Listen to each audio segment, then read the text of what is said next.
Manang, kumakain po ba kayo ng sardinas na may sayote? Oo naman. Aba, mahal yan. May pusit pa. Madali pong maluto ang puset. Tingin-tingin pa lang talagang okay na Oh, mag-uulit po tayo ng mantika. Lagyan na natin ang ating kaprasong sibuyas.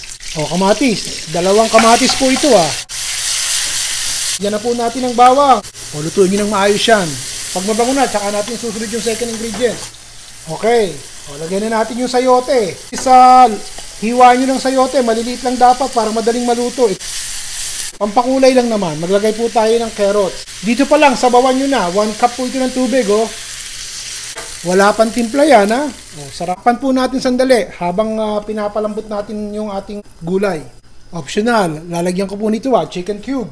Para may konting lasa. Basta tunawin na natin yung ating chicken cube dun sa loob. Takpan ulit. Lalagyan ko ng 1 piraso ng laurel, Kasi yung sardinas, wala naman ginger akong ilalagay para bumango ng konti at matanggal yung konting lansa. Takpan ulit. Okay.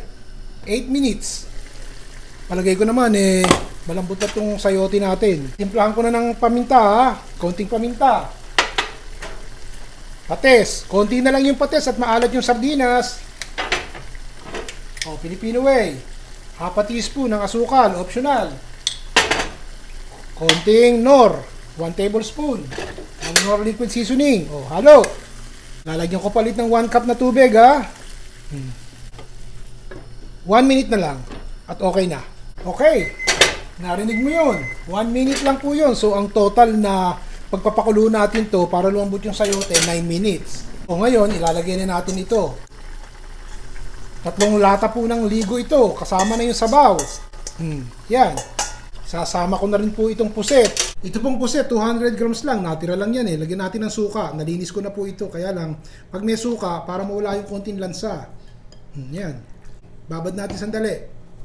Marunong ba kayong maglinis ng puset? Ayan. Pagkatapos, i-press-press lang natin. Huwag nyo liligisin yung sardinas at sayang naman. Magkakadurog-durog. Konting halo lang ng konti, Takpan natin at hinaan na po natin ang apoy. Low heat na.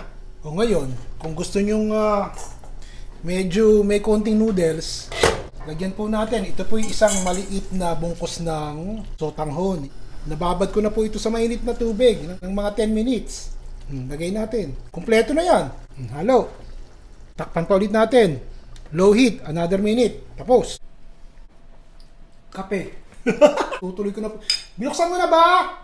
Eto na! Paano? Sasalubungin ko na kayo sa baba. I'll see you again next time.